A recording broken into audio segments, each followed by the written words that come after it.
Hello guys, welcome back to MKS biovision. आज हम लोग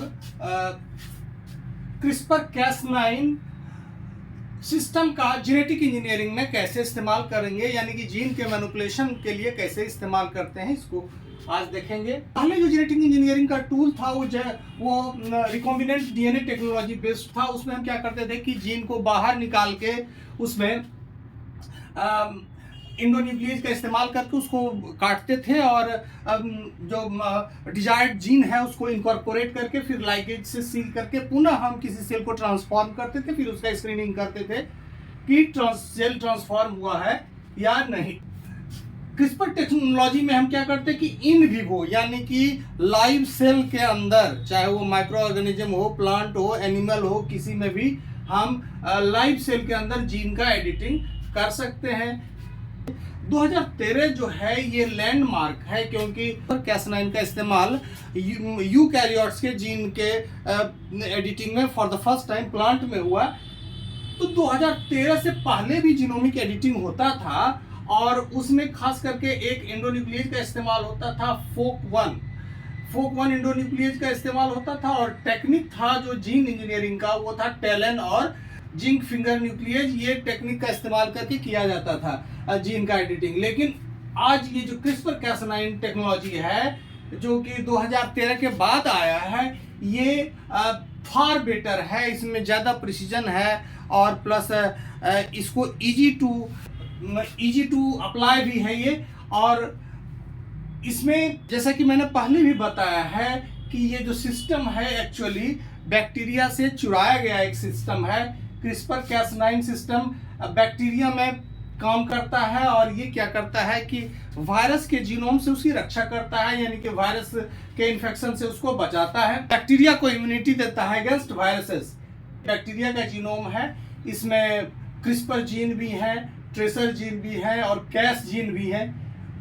क्रिस्पर जीन से क्रिस्पर आरएनए बनेगा, ट्रेसर जीन से ट्रेसर आरएनए बनेगा और कैस जीन से कैस प्रोटीन बनेगा जो कि इंडोन्यूक्लियस है। यानी कि क्रिस्पर जीन, ट्रेसर जीन, ये दोनों से जो बनेंगे आरएनए वो मिलकर गाइड आरएनए बनाएंगे और वो गाइड आरएनए कैस प्रोटीन के साथ मिलकर एक कंप्लीटिव इंडोन्यूक्लियस बनेगा, राइबो प्रोटीन बनेगा जो कि किसी खास टारगेट डीएनए के किसी पर्टिकुलर टारगेट को क्लीव कर पाएगा। तो क्रिस्पर में जो क्रिस्पर रीजन होता है, क्रिस्पर जीन जो होता है बैक्टीरिया का, उसमें प्रीवियस वायरल अटैक के डीएनए के पीसेस मौजूद रहते हैं। तो ये जीन जितना बड़ा होगा उतना ही ज्यादा वायरस से ये बैक्टीरिया महफूज होगा, सुरक्षित रहेगा। यानी कि तरह तरह के वायरस के जीन के पीसेस इस क्रिस्पर जीन में पाए जाएंगे। तो बैक्टीरिया है उतने ही बड़े रेंज के वायरस को आइडेंटिफाई करके उसको न्यूट्रलाइज कर पाएगा, यानी कि उसके जीनोम को कट कर पाएगा। CRISPR cas9 system is modified for gene editing in eukaryote. Eukaryote में हम क्या करते हैं कि इसके उतने ही हिस्से को हम एडॉप्ट करते हैं जो हमारे जीन एडिटिंग के लिए जरूरी है।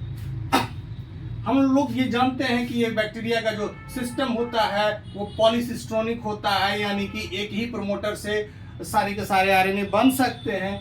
लेकिन इन केस ऑफ यूकैरियोट्स जो जीन्स होते हैं वो मोनोसिस्ट्रोनिक होते हैं और यूकैरियोटिक प्रमोटर भी अलग होता है। बैक्टीरियल प्रमोटर अलग होता है, यूकैरियोट्स के प्रमोटर भी अलग होते हैं।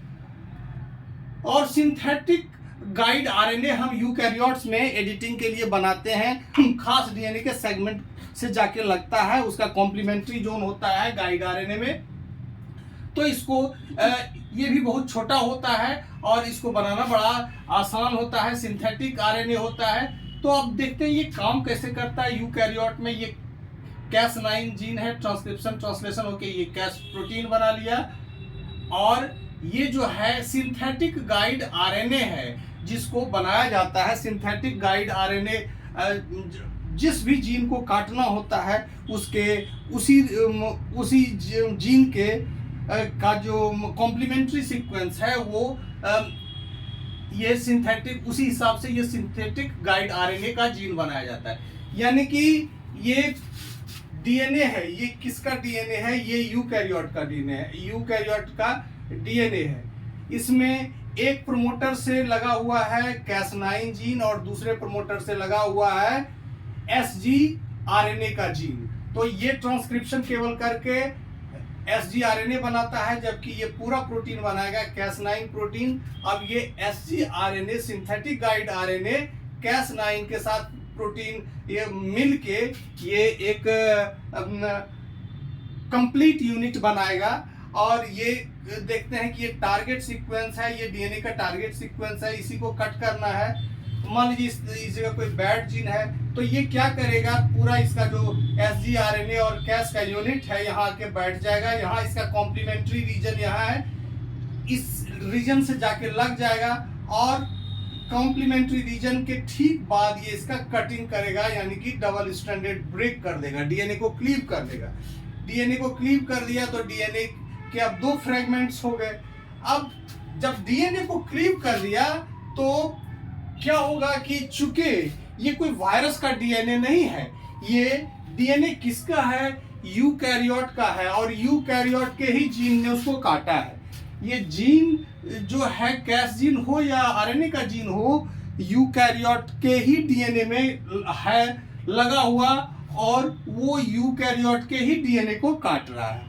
तो जब कट गया है ये DNA, this is not a foreign DNA, तो क्या होगा कि जो सेल का रिपेयर मैकेनिज्म है इसको रिपेयर करना। अब हम जान गए हैं कि ये क्या कराता है, डबल स्ट्रैंडेड ब्रेक कराता है।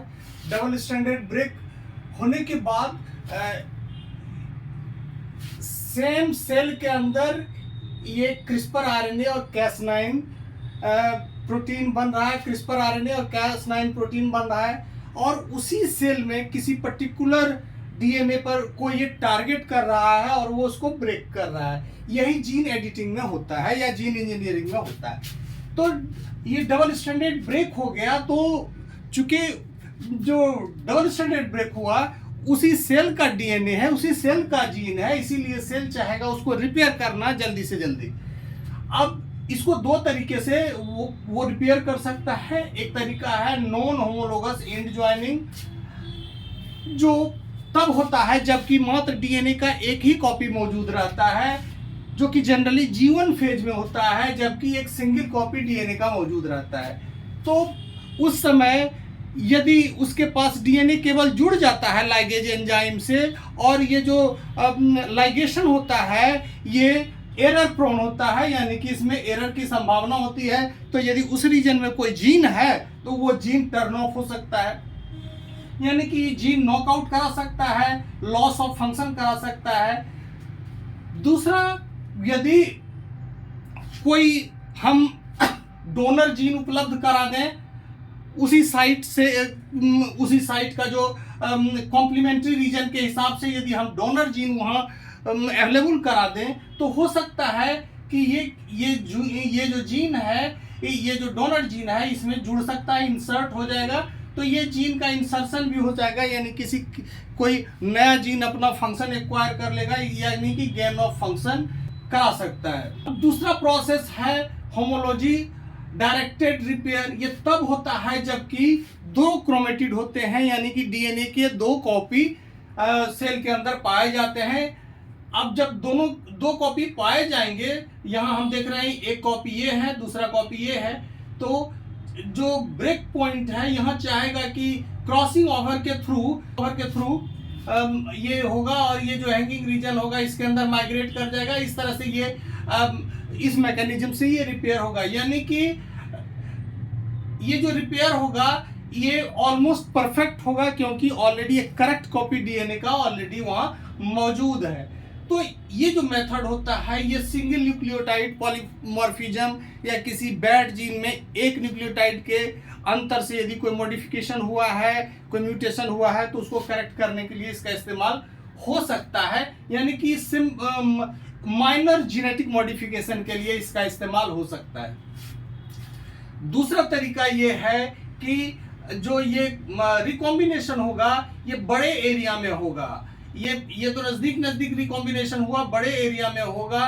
तब क्या होगा कि डिसकंटिन्यूअस रीजन है उसमें होमोलोगस जीन आ गया है, तो होमोलोगस जीन जब यहाँ डिसकंटिन्यूअस रीजन में आ गया तो इसको न्यू जीन इससे इंसर्ट हो सकता है। होमोलोगस रीजन है तो यहाँ सभी में डोनर है, सभी में डोनर है, दोनों में डोनर है, डोनर प्लस है, इसमें भी है, इसमें भी है। तो ये डोनर से यहाँ स्मॉलर रीजन डोनर का लेगा और यहाँ लार्जर रीजन डोनर का लेगा। तो इस तरह से यहाँ स्मॉल जेनेटिक मॉडिफिकेशन होगा, जबकि यहाँ इंसर्शन ऑफ जीन होगा। आज के लिए इतना ही। Keep watching. Okay, thank you.